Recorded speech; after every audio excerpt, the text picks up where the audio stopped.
This is Euroscopic, a podcast brief about what happened this week, how we got here, and where we're going. I'm William Glucroft. And this is Martin Gack. You can find this podcast and other essays at our Substack, euroscopic.substack.com. And of course, you can subscribe wherever your ears go for podcasts. Like, comment, share, you know the drill. If you like it, let us know, and a friend or two of yours as well.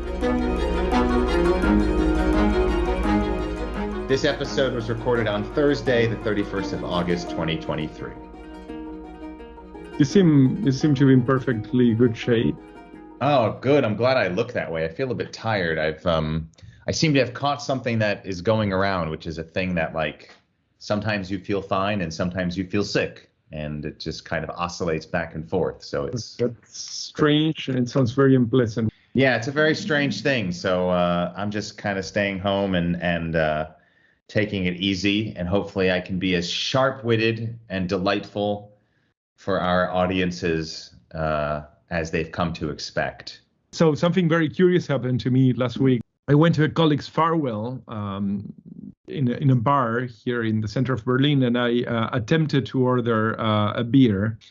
I attempted to order it, and the guy looked at me completely puzzled and said, no, in English, please. And this is happening throughout sort of the center of Berlin, a bit less sort of towards the peripheries, which is creating a strange kind of inverted ghetto situation in which Germans are kind of locked out of certain commerces and they're locked out of certain sort of activity unless they can actually interact in the English as a lingua franca.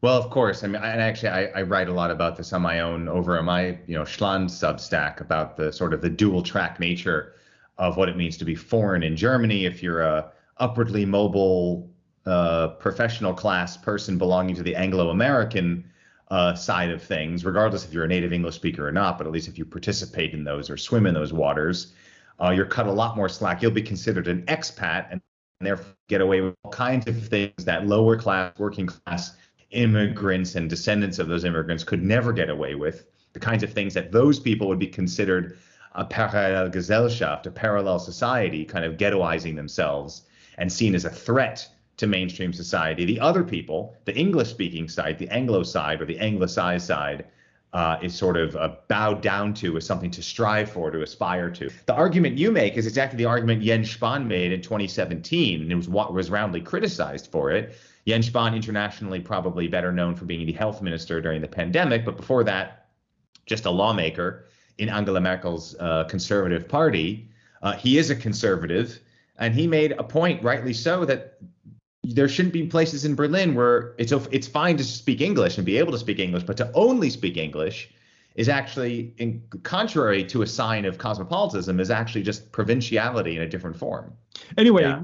What are the stories for this week? It's not just the increased traffic on the streets and more kids on the streets going, now that school's back in Berlin, that have shown me that summer is officially over. We are now in the full fall phase, but also that the news agenda is just suddenly busier and more crowded. So we have a lot of stuff to talk about. There is more fallout on the Tunisia deal, something that you and I talked about, I think, way back in our very first episode.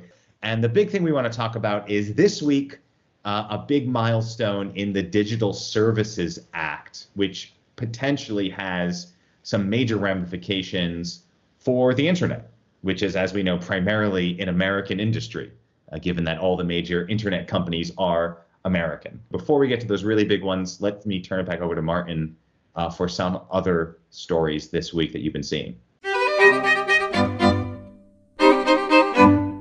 So this week, the PP, the conservatives that do not have the numbers to form government in Spain, and they know that, they turn to Sanchez, the socialist in power, and they ask him if he would allow them to rule for 2 years, which would be essentially half a term. This is Feijóo, one of the strangest requests that I have seen in European politics in a very long while, reminiscent a little bit of the Israeli deal that was struck between I was just going to say that. It seems that the rebuke for the conservatives in Spain was actually pretty quickly. I mean, newspapers across the country are saying this is really just nonsense, and clearly that is also there has been pretty much a reaction of the socialists. They are still trying to court, you know, the independentist votes from around the country, and one of the things that they have actually offered was the recognition of regional languages as official parts of the language charter of Spain. If I understood correctly, that would not only be at the Spanish level, that would be at the European level, because they would become official European languages, which would add all kinds of layers of bureaucracy and translation by adding new languages in Brussels. Am I correct? Very, very much so. But basically, you would potentially go into the parliament, give your speech in Basque, and now you would have to have a very large number of translators that can translate not only between Basque and English or Basque and French, but also Basque and Hungarian, Basque and Polish, so on and so forth. One of the smaller stories of the week was the UK's oopsie, technical oopsie. I believe the official word was glitch in their air traffic control system. Flights in and out of the UK for a couple days actually were heavily delayed, if not grounded, due to simply an error in their system, which is for me pretty frightening. Just how thin the line is between, you know, functional society and complete, post-apocalyptic shutdown of social processes. You know, like one little glitch in a system. And that's even assuming everybody's best interests, assuming there aren't bad actors out there intentionally looking to take down systems. Just how, you know, vulnerable, how thin the ice is on which our modern societies walk. A serious migrant crisis of the 2015 type could quite literally push things like the AfD, could actually underpin the further move of Orban and people like that. You could find yourself in 2024 with an Orban Commission, which is staffed by people that belong to, say, Vox from Spain, Fratelli d'Italia in Italy, PIS in Poland, and a couple of maybe CDU, like sort of Christian Democrats from Germany that have made a deal with the devil, and a couple of PP people in Spain that have made a deal with the devil as well, and had been sort of given different positions inside the commission. So it is really not a small thing when you look at the way that the 2015 crisis has actually really pushed the dial to the right. Right? I mean, everybody understands, I think, that the situation is extremely critical. Which brings us kind of the other side of this coin, which is €1 billion is a lot of money for anybody. It's especially a lot of money for a country like Tunisia. Essentially a payoff telling Tunisia, here's a bunch of money, keep the migrants out of Fortress Europe. And a major European political figure, Max Weber, who is the head of the European People's Party, this grouping of center-right parties around Europe in the European Parliament, he went to Tunisia, had kind of a state visit there, met with leaders there. Tunisia, which of course is increasingly being criticized for backtracking on democracy, for cracking down on free speech, for increasing police state-like tactics against its own people and certainly against foreigners. Max Weber had this strange kind of two-sided lesson to bring to Tunisia. One, make this work. You know, we're giving you a lot of money and we want to see results.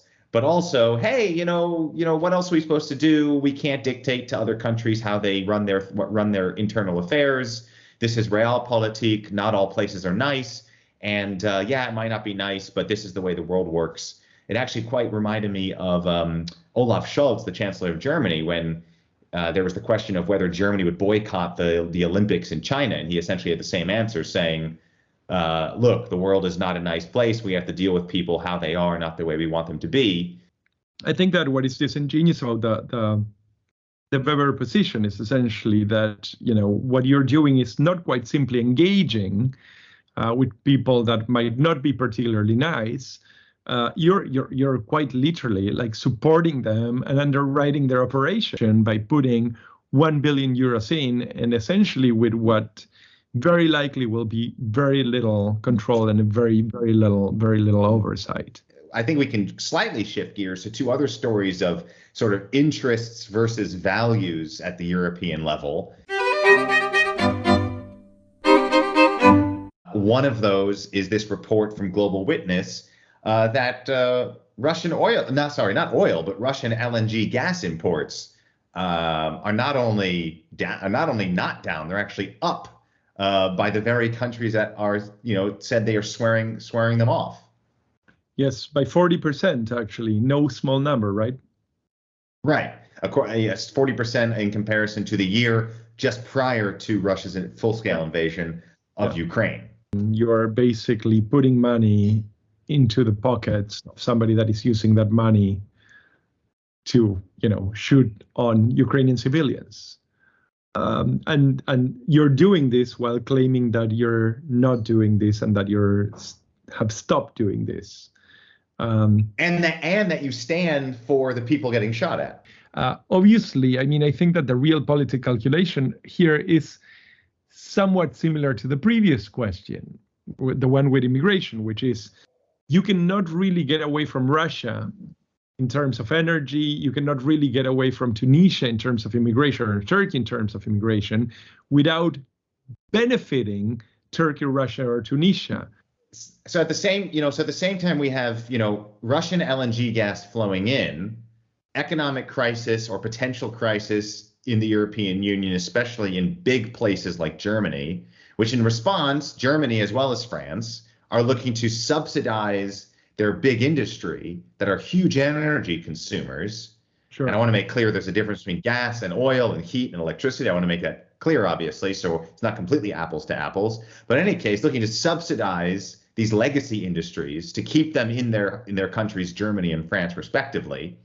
France, of course, wants to subsidize nuclear power because it's totally pro-nuclear. Germany is religiously against, almost like a cult, against nuclear power. Both sides trading accusations against the other for trying to manipulate the market. And of course, both of them easily, if they go through with any kind of these subsidies, could be violating EU, if not WTO, subsidy rules. Where do you think that the subvention is going? Well, if past this prologue, normally what happens at the European level is some kind of meek compromise is worked out after many hours and many rounds in a back room somewhere in Brussels, where everyone kind of walks away with a little bit of what they want. Germany will in some way be allowed to subsidize its industries, call it some kind of economic crisis or emergency fund stopgap funding measure. Somehow there'll be a loophole made, and I'm sure there'll be some kind of allowance made for France as well. It's kind of ridiculous that we're talking about these additional subsidies when German industry and consumers, individual residents, are already massively subsidized in their heating bills since last winter with a gas, with a heating and electricity break, so to speak, a price break, which is sort of like a cap. So to the tune of 200 billion euros, the kind of money that Germany can spend/borrow that other countries simply cannot, because just their economies and their debt borrowing kind of allowances won't allow for it. The financial markets won't allow for it in the way that they'll allow Germany to be able to borrow. Does this then turn industries into so-called zombie economies where companies and sectors that should go the way of the dodo, no offense to the dodo, linger on and getting in the way of innovation, of new technologies, of new industries, new sectors, which funny enough is something that in Germany, the Free Democrats, the FDP, the Liberal Party, loves to champion, loves to talk about innovation, startups, new technologies, new innovation, but they're the party most in favor of tax breaks for major companies. 7 billion euros was just passed in tax breaks in Germany. So it's a very interesting push and pull situation. Also, it's politics, not exactly something we could say that hypocrisy is any stranger to. The Digital Services Act, which has been a long time coming, but this week sees a major milestone in terms of it coming into force and companies having to comply with it. And Martin, I think you've especially been reading into some of the details, so maybe you can give us the breakdown of what exactly the DSA is all about. The DSA is a very strange animal that I'd been following for at least a year and a half or so. The Digital Service Act is essentially a way to bring rules directly to bear on the platforms. The platforms now are essentially demanded to implement ways to prevent false postings, the distribution and sales of illegal goods, for instance, false content, abusive content, and so on and so forth.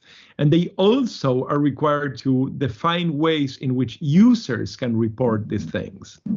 Now, the possible penalty now is 6% of the daily global income of a company. The attempt is to find a way to actually make all companies that have more than essentially 45 million monthly users in the EU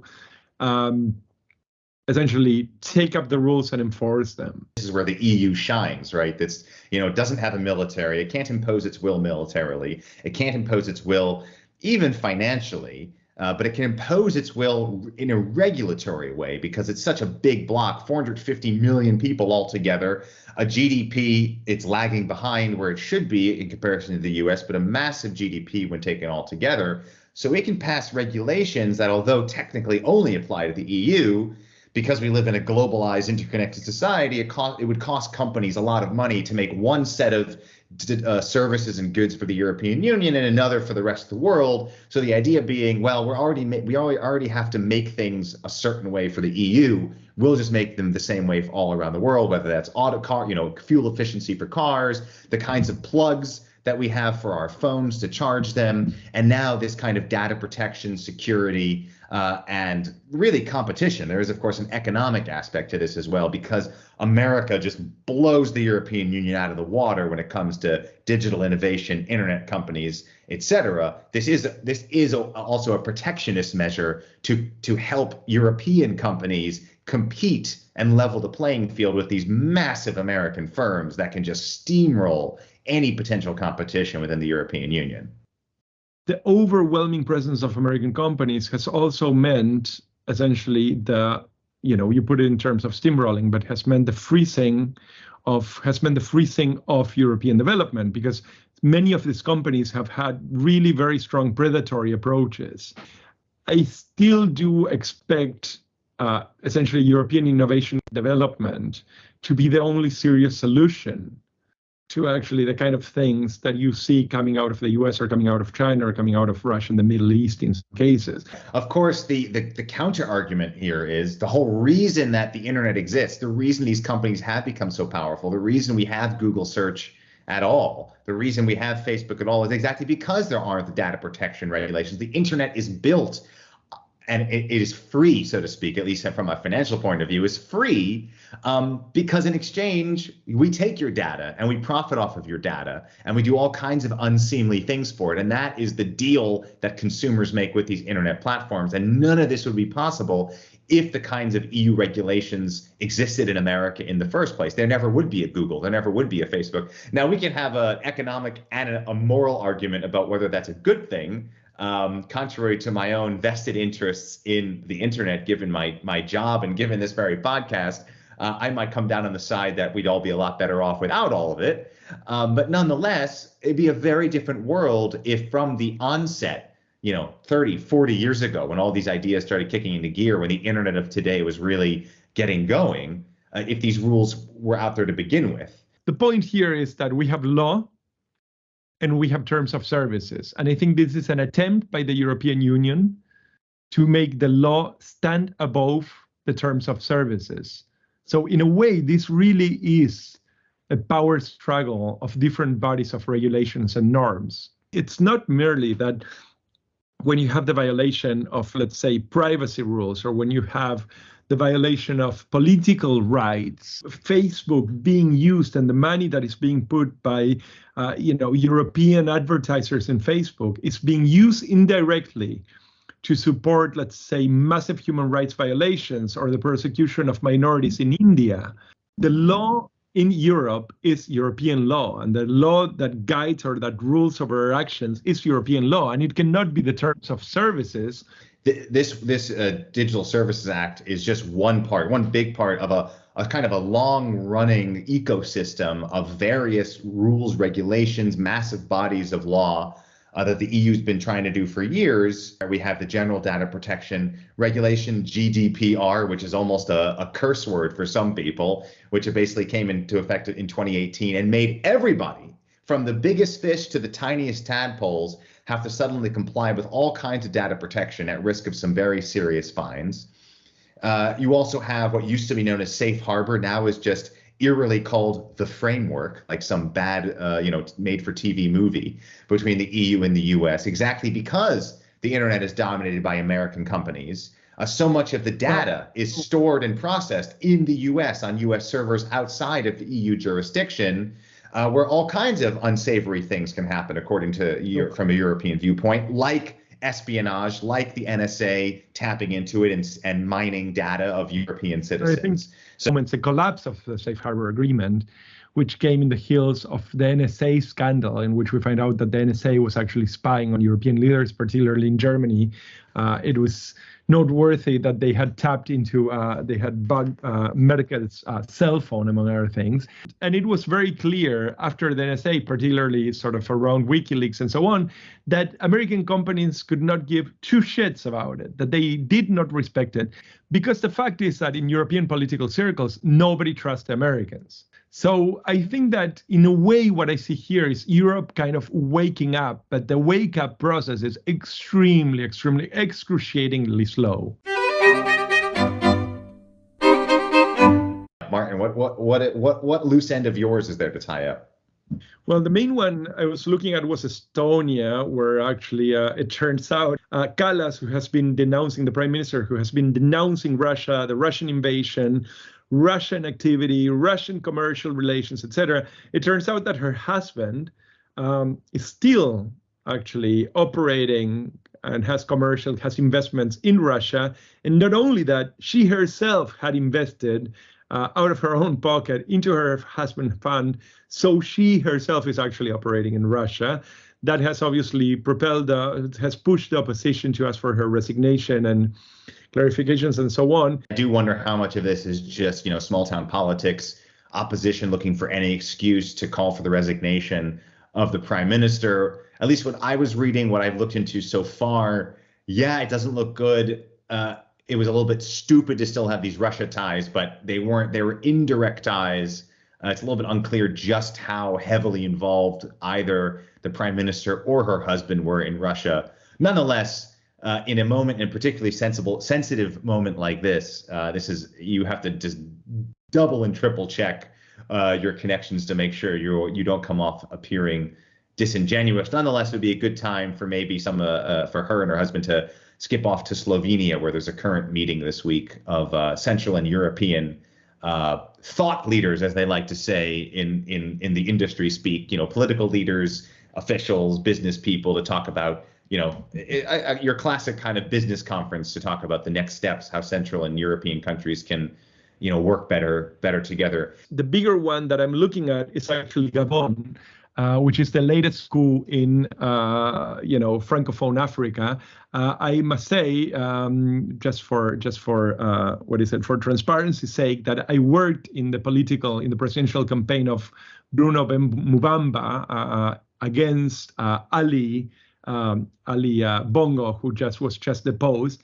It turns out that Mubamba, the guy I was working with, ended up becoming a minister for Bongo. But the thing that is most interesting about this story, besides the fact that it sounds perhaps like just one more coup in Francophone Africa, is that Gabon is a major producer of oil. And as a matter of fact, it is the place where a lot of the total extraction happens. It also has a lot to do also with Russian interest in the region. There is an established presence, mainly apparently Wagner, the Wagner group, even now after his boss's death, which in theory has directly moved to belong or to depend on the Russian state. So it's no longer mercenary, or an independent or a private army.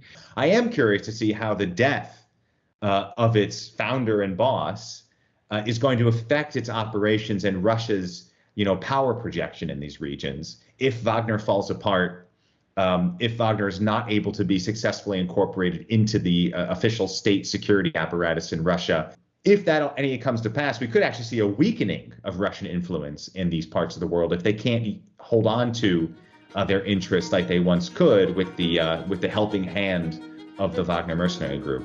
Maybe that's wishful thinking from a Western and specifically French point of view, but it will be interesting to see how that develops in the time to come.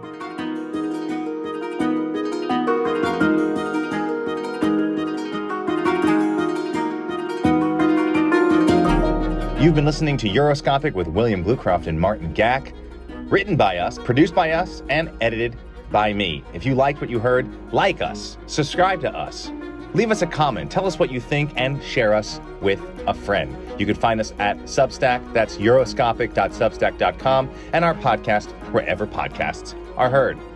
Thanks so much for listening, and we'll catch you next week.